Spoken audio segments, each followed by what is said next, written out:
This is A Flight of Southern Witches, a podcast by two Australian witches talking to other Southern Hemisphere witches about what witchcraft looks like and feels like in our part of the world, and what it means to be a Southern Hemisphere witch. Well met, friends. You can call me Mel. I'm a Wiccan who lives in Central Australia. I first learnt about witchcraft in the mid 90s and have dabbled in a lot of different things since, but always come back to Wicca. And hello there, I'm Gil. I'm an Australian witch living on the east coast of Australia. I started my witchcraft journey back in the 1990s doing elemental magic and divination. We started this podcast as podcast listeners because 99.9% of witchcraft podcasts are Northern Hemisphere focused. And down in the Southern Hemisphere, it's not just the water that rotates the other way. Hi, all. Welcome to A Flight of Southern Witches. I'm Gil, and I'm going to be asking the questions tonight. And we're going to be talking to Mel, my co host. Say hi, Hi, Mel. everyone. Hi. Yeah. So, I guess our first question, how would you describe yourself? A little bit extroverted, more than I am introverted. I'm a little bit crazy and a little bit blunt, as people like to tell me. I think I'm a bit of fun and I like to cook. That's about the summation of me. And that all sounds awesome, especially the food. hmm hmm So, can you paint us a picture of your path to witchcraft? My path to witchcraft was a path to Wicca, specifically initiatory Wicca. I had a friend from high school, and I went round to her place one day with my boyfriend at the time, and she was in her room, and she had candles laid out, and she was um, moving incense around the room, basically. And I was like, "What the hell are you doing? Like, what is this?" And she's like, "Oh, I'm celebrating a Sabbath, insert Sabbath name. I can't remember what it was." Mm. Um, and she sort of gave me a really quick overview of Wicca as it was then, eclectic kind of, Wicca. And I just fell in love with it. The idea of, eight Sabbats of the year that you celebrate the different, a completely different myth cycle and agricultural things, and I just loved the idea of it. So I basically got hooked. That was in the mid 90s as well. And then, The Craft and Scott Cunningham was one of the first books I read, obviously, because that was all that was out at the time. Um, But that and was it's a really good book for starting out, I think. Like, it's so yeah, practical. You actually do yeah, the crafty part of witchcraft. that's right. And I mean, look, there's some questionable stuff in there. Like it's a Yeah. bit now, but for the time when we didn't have access to the information that we've got access to now, it was a really good resource. Like it was really accessible. So yeah, yeah. That was my first thing. And then I that was when I was living in Melbourne. And then I moved to Sydney because I broke up with that boyfriend. Moved to Sydney and I dragged my best friend along to a again another Sabbath that I cannot remember for the life of me. Beltane, maybe. I don't know. There was Ivy. I don't know. Anyway, Gabby was actually running that one. Um, and and Carol, and that was at a scout hall in Artarmon. And I turned up because I found a flyer at Mysteries in Balmain. Um, and yeah, I'm throwing all these names out. Mysteries of Balmain had little flyers. So I grabbed a flyer and I said to my friend, "You really have to come with me because I don't want to go by myself and look like an absolute tosspot." So I dragged her along to this frou-frou thing that she was like, "What is this?" And I was like, "This is amazing. This is just like, nothing I'd ever experienced growing up Catholic and all that kind of stuff." And I just knew then that Wicca was what I wanted to be, and this with this whole thing of Wicca and nature and the cycles, and I just loved it. Yeah. That sucked me in that first ritual, which I cannot remember other than the ivy and being at a scout hall in Artarm. And Yeah. So this is a side question, but the friend who first introduced you to, is she still part of the community? I don't speak to her, so when Yeah. it was just ships in the night kind of thing. She was a signpost Correct. pointing you Yeah. home. I think she was just there for me to sort of walk in on that day and be like, oh, this Yeah. is, yeah. So we don't, not that we didn't end badly or anything. It was just, we just Yeah. don't talk. So, yeah. Yeah. So what have you learnt about yourself or your practice along the way? Um, my practice has taught me a lot about the kind of person I want to be. I'm still working on a lot of that. And, I've been practicing for a while. And I think being a better person takes a lot of time because things challenge you a lot. And we're going through a really tough time even at the moment. And that's like a real challenge. So my practice has always been about trying to find the divine in myself, in my friends, in my coven mates and things like that. Um, but people are people and they're challenging sometimes. And it's about the learning how can I best manage my issues to not affect other people. I'm still learning that, but I think it's a daily thing. But that is one of the things that my practice is focused on, I suppose, Yeah. um, is trying to find ways to be better, be a better person, be more compassionate, be more, aware of other people and what they're going through and trying to help them and things like that. So, which And so are there any sort of little things that help you with that? Like what are the little sort of little techniques or the little exercises or the little rituals that you do for that? yeah, um, I try as much as possible to do some mindfulness, um, things like bead counting to help with my anxiety because I think everyone hates me. I think everyone hates me and that's why they're not talking to me. I've done something wrong. It's not necessarily the case. They're obviously dealing with their own stuff, but that used to set me off in a reaction that was very negative. So, things like take 5 minutes, five things that you can smell, five things that you can hear. And I know that's not necessarily a witchcraft practice, but I think a lot of that to It's me, grounding. it's grounding and it's Yeah. giving you a moment to center. Same as like going to the shower. You have a shower in the morning to prepare for the day. I have a shower at night time or when I'm feeling particularly stressed to wash it all off. Wash- Yeah. And so that's one of the things that, helps me say, okay, my shower, I'm not thinking about any of this stuff. I'm just letting it all go. Um, because anxiety being another big thing for a lot of people these days. We're hugely anxious people with everything that we've got going on. Um, so yeah, I try and do the sort of the mindfulness. And I light a lot of candles for people. We've got like a little shrine in our lounge room, which has a couple of goddess and god statues and stuff. And I've got some big candles on there, and I light them pretty regularly if people are having a rough time or they're sick or they're injured or they're trying to get a job or things like that. I light my candles as I guess to help them, to send them energy as well, but also to remind Yeah. myself that people are having a tough time. So it's not necessarily like it's not about me. It's very, I don't know, bit frou-frou, but Yeah. yeah, Perception's always good. Like, oh, yeah, sorry, the perspective of, yeah, yeah.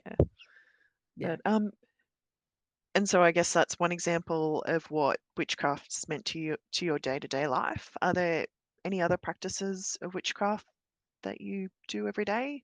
No, I'm a terrible daily practitioner. Terrible, terrible.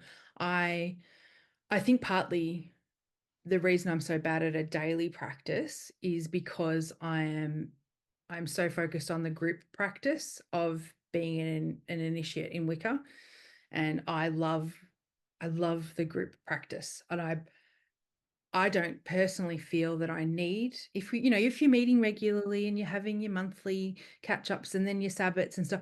I don't feel like I need a daily practice because I get a Yeah. lot of energy from those events, from being with my coven and doing work with my coven. I don't think there's anything wrong with that. I don't Yeah. think it diminishes the work that I do when I'm in circle. I don't believe that you have to if you're in the witchcraft sphere because of something like initiatory Wicca or group work. I don't think you need a personal practice. I think it's not irrelevant. Like go for it, have one if you like. I don't think it's necessary, and I think that there's a lot of people feel like, oh, I can't do it because I'm not doing my thing every day. You don't need to do your thing every day. But, you Yeah. just don't. The gods aren't going to care whether you leave them a cookie today or leave them a cookie tomorrow. Like they're not going to mind. Have you read Oh, where stories about the gods?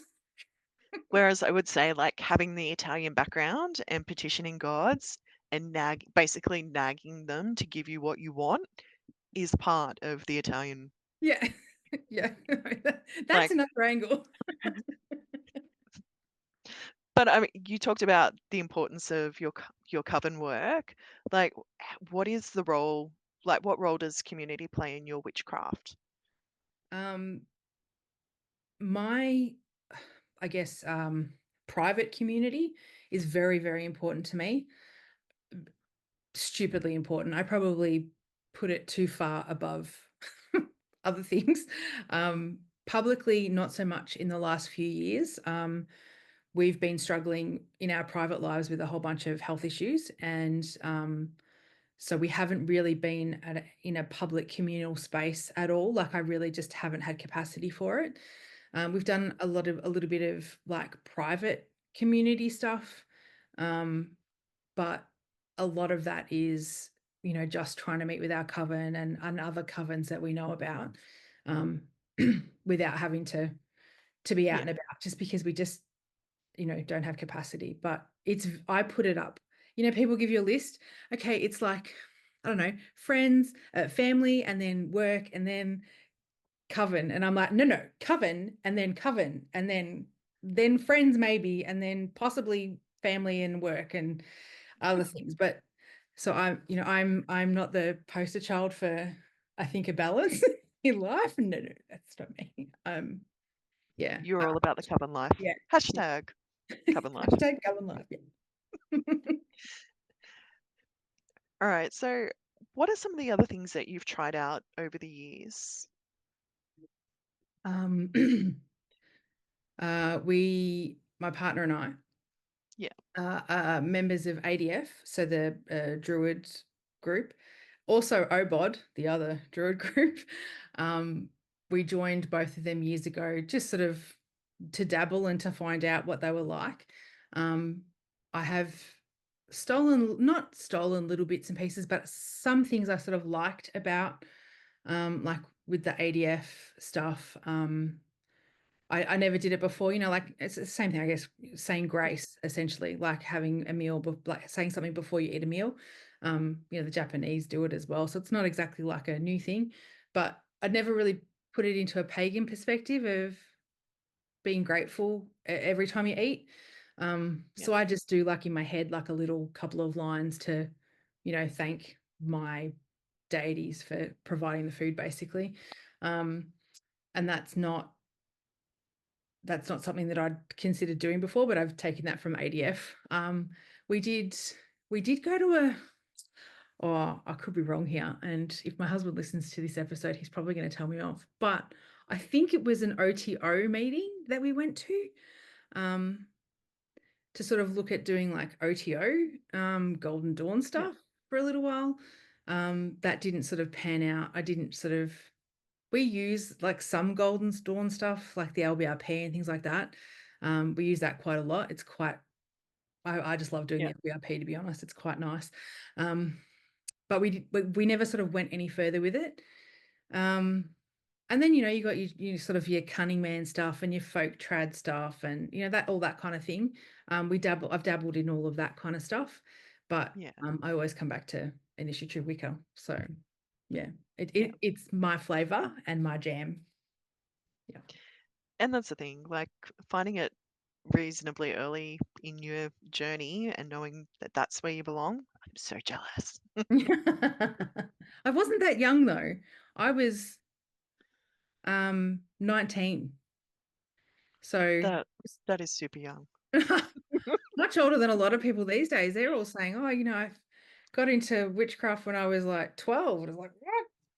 12?" Yeah, not me. Mm, yeah, I have to admit, actually, I probably was around that age, like, but it wasn't witchcraft. It was interest, like, Yeah. oh, it was spells, being interested in spells and that kind of stuff. Yeah. Yeah. Y- That's cute though. But yeah, Yeah. I feel like I was late to the party on that. So yeah, I don't mind. So does that mean you totally missed the moonwater craze? Or yeah, Sadly, the moon water is currently a craze. So, like, if we're going to talk about things that should be shut down, that's one of them. I have no shame in saying that. I'm going to get flamed in the comments, I know, but no. Moon water, look, it's called well, tradition. Okay. I even have a t shirt that says that, but yeah. Well, I think it depends what you do with that water. Like, I mean, I've put water out to be charged for spritzers and things like that. So it has been energized by the moon. But yeah, yeah. I think I think if you're doing something like with all spell work, and this is just my opinion because you ask, 10 witches, you'll get 15 answers. But I think for me, moon water is not moon water if you're just literally, I mean, it's moon water because you're sticking it out in there. But if you're not going to put an intent into it, yeah, like with putting herbs in it or oils in it or putting it on putting intent into that actual, it's just water. Like it's just water that you've left out. It's not special. You can't make it special by then putting stuff in it later, I think, in my opinion. I think you need to put it all together as a spell and then put it out there maybe and get it yeah, charged by the moon. Fair. All right. I'll pay that one. But leaving a bowl out there, it's the dog bowl. Like take the water out of the dog bowl then, like it's not any more special because it's been outside with no intent. That's just me. yeah. No, I do agree. Yeah. Don't come at Um, me in the comments.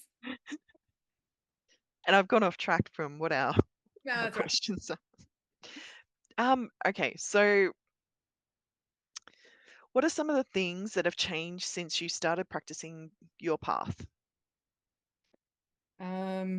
So many things have changed. So when my first initiation into Wicca was not legitimate, and it was Alexandrian. And it was just not anything close to the reality of that. So my practice, that was the first thing I was learning when I was first moved to Sydney. And I didn't I basically learnt not really much when I was with that first group, other than, and I was, young, 19, fresh eyes, like, oh, this is all exciting and stuff. And not realizing that I didn't really learn anything. There was a lot of talk and a lot of stuff, but we didn't do a lot of ritual. We did, bits and pieces, but it was never anything. Then I actually found another group that practiced Alexandrian witchcraft, and um, that was a completely different experience. We apparently worked northern hemisphere, so that we did. I don't remember that. I'm told we did. I don't remember that. I'm terrible at things. Um, so that was a very different experience as well, having to be in a group of the same thing that I thought I was learning before, but then find out that I wasn't actually learning it. And there's this whole new thing, this whole world basically of information and oral law and oral tradition that gets passed down that you don't know anything about until, what? Oh, that's interesting and that's new. And even as simple, something as simple as learning what the tools are of a witch, that information was, I didn't know that. I had no idea that there Yeah, was a set of tools that we needed. So my practice then became, well, I need to get an altar and I need to start getting tools for that. And, learning how to use those tools and learning how to command a circle with those tools as well was another massive learning for me that changed dramatically between um, the start of my journey to the middle of my journey. And then we changed from Alexandrian Wicca to Gardnerian Wicca. And that again required another change in, we then, changed everything to do Southern Hemisphere. And, we called the quarters in the Southern sort of style. And there was additional things that we did in that circle that introduced me to new beings and new spirits and things that I had never worked with before. So there was a lot more currently, even now, like I'm still, that was like 13, 14 years ago, that change. And I'm still even now learning things that are different from what we did Yeah. before. And I was like, oh, this is a new exciting thing that I need to delve into or learn about. So, guided visualizations and hermetics and path workings and things like that is all stuff that is still currently changing, actively changing now, because of our practice. So I think it's never ending, but they're the big things, I guess, that have changed. So And I kind of that's part of what I love is like for every answer you get two new questions. it's never ending. So I guess what is one of the misunderstandings that you would like to clear up about Wicca and about your path? Um, oh, there's so many of them. I think one of the biggest misunderstandings that people have about initiatory Wicca specifically and being in a coven, that kind of Yeah. thing, is that we're all there to sort of waggle our fingers at you and be like, oh, you shouldn't be doing it that way, or you have to do it this way, or that we're very sort of, tell you how to do it kind of thing, and waggling fingers and things. I have this image of people going, "Rrr," but it's where we're a group of people that want to work magic together, and one of us might have more experience with something, so we're going to help you develop that skill set, or vice versa. Like you Yeah. might be really great at divination, I'm terrible at it, so you might take some time to help me learn to be better at divination. And I think that group environment and that initiatory environment of doing that kind of thing helps a lot of people with things like being tolerant of other people and being more compassionate towards other people. We've lost that sense of community in society anyway. And I think that when you, you find a bad group or whatever, and you're like, oh, well, that's, Yeah. they're all mean people or whatever, you think that that's what it is, but it's not like that at all. If you find the group of people that is suits your energy, it's not about that. It is about just being together in circle and really just having a great time and swapping energy and building power that you've never felt before. And I think that's the misconception, that I want people to understand that it's not about telling you what to do. It's about come and join us in circle and be more than you can be by yourself, you know? So yeah. Oh, God, I love that. That sounds fun. It does. What are your hopes for the future of Wicca and your personal practice too, like your path? I would, for the overarching sort of paganism, witchcraft thing, I really hope that one day we have a little bit more sort of religious tolerance, legally, I should say, so that we can do things and be recognized as a religion that's not just this mess of people putting different names to things. Like I know that in the census for Australia, for example, I know that we've done like the whole pagan dash thing a few censuses in a row, but getting people to do that has not really, it hasn't really worked out the way we'd hoped, I think. And there's only like, for example, I don't know the exact numbers. I'd have to look them up, and I'm probably bad for not having them. But there's like 60,000 people in the entire country of Australia that puts down something of a sort of pagan or a Wiccan or a witch or Jedi or something that's not one of the mainstream religions. And I think that,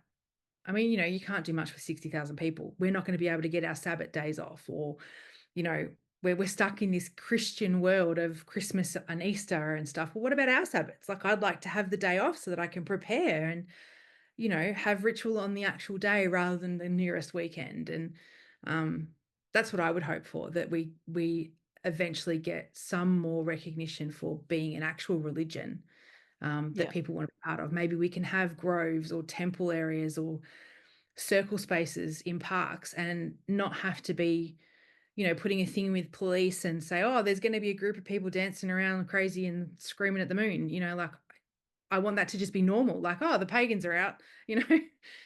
That's what I would like, you know. Yeah. Yeah. What's your go-to recipe for celebration and feasting? Oh, mm, um, go-to recipe is probably something along a pasta line. So lasagna is a pretty easy one for me to make and whip that up in the evening. I do like a lasagna. I've made that a few times for feasting. My HPS makes the most amazing lamb roast that you could possibly ever put in your mouth if you're a carnivore. It is the best thing in the world. And I cannot replicate, no matter what I do, she's told me how to do it, and I cannot replicate the tenderness of the meat. So I used to do lamb roasts and then I gave up because I was like, I can't get it anywhere near hers, and hers is just Yeah. top. The only time I do a lamb roast actually is when she comes over because we have a lamb shank battle. And I say battle, but when I'm at her place, Yeah. I get the lamb shank. When she's at my place, she gets the lamb shank. So, you know, um, but yeah, I would do a lamb roast every time if I could, but I can't match hers. So lasagna it is. I think it's a fair trade. Nice. And is there a Mel's Witch's Brew? No, not really. I should make one though, shouldn't I? I should come up with one. Hmm. Yeah. Maybe that's homework for a future episode. Yeah, I think so. Yeah. Cocktail night. Okay, so if you could tell your brand new witchy self something, what would it be? Avoid the first group you find the second group. Just go straight to the second group. Um, Or don't know if it works that way. Yeah, no, but I would tell her to I would tell her to seek a vouch or go find Yeah. people that she feels more comfortable with because Yeah. Trust your it, gut. trust your gut, yeah, Yeah. basically. It is so much more than what she thinks at the time. Yeah. Yeah. Yeah. That's awesome. Red flag. Well, yeah. Yeah. If what current trends in witchcraft have you hooked or yeah, really turning you off other than moon water? Well, um other, there's one, please don't take offense to this because I think it might actually be a Strega kind of thing, and I could be wrong. But people are doing irritates me so much. People are dropping eggs in water, and For then the egg cleanse. then they're trying to divine out of it what it's a fucking egg. Excuse my French, I'll bleep that out. But it's an egg in water. Don't waste food like that. There are people in the world who would kill you for an egg to eat. You know what I mean? And you're just sticking it in water and they're not doing anything with it. Like there are other ways to find out what you need. Mostly listening to your body. If you're in pain or if you need something, just go do the thing. Don't crack an egg in the water and expect it to tell you anything because it's not going to tell you anything. It's an egg in water. You know, it's there's no. This is my second most hated thing at the moment is an egg in water. Yep. I don't, I can't express anymore. Oh, I have to admit I have had some egg cleansers done. Yeah, But I don't you get it. but usually the egg in the water goes into the garden. So it Oh, does feed the vegetables. yeah, all right. Well, I'll let that slide. But What's your favorite rituals, celebrations, workings to be part of? I love initiations. I would travel the world going to initiations if I could get paid for it somehow because I just think they are the most magical and powerful nights that anyone ever goes through. And I just love them. I absolutely love them. I also love Samhain. Samhain just kills it for me. I'm a goth at heart, I think a little bit, and I love the journey to the underworld mythology, and I just love the darkness of it. And being a winter girl, I like, I'm also I prefer the cold and the rain, and Samhain is just for me perfect time of the year. You just want to stay home and you want to be on the couch with a hot chocolate and watching something comfy on TV and listening to the thunderstorms. I love that. Love it. I know And I will say one of the things I really love about that time of the year in Australia is because it's so close to Anzac Day, and Mm, it's a real that remembrance, and like it's basically we're remembering those who've passed, so it's like that ancestor work as well. Like I feel like that's something in sort of the mainstream calendar that really like with the yes. southern calendar really lines up well, like Yes, for that. especially in Australia and New Zealand. So, Yeah. yeah, like it's really, really poignant at that time of the year. Yeah. Yeah. Yeah. Yeah. Well, that's the last of the questions that I have written down to ask. Are there Yay. any, is there anything is there anything you want to tell us off your own bat? No, no, I think, we've covered everything. So, We've got the first chapter of the story of Mel. yes. Yes.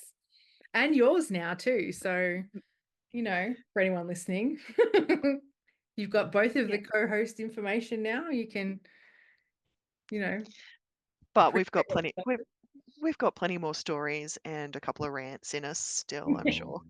Oh, I've got plenty of rants. Don't worry about that. Well, thanks, Mel, for, you know, putting yourself out there in our podcast. Well, everyone, that's the episode today.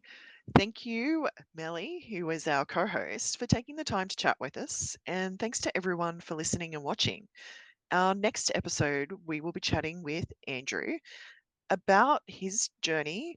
So make sure that you subscribe to keep up to date on when the next episode will be released. Blessed be. Bless a bee.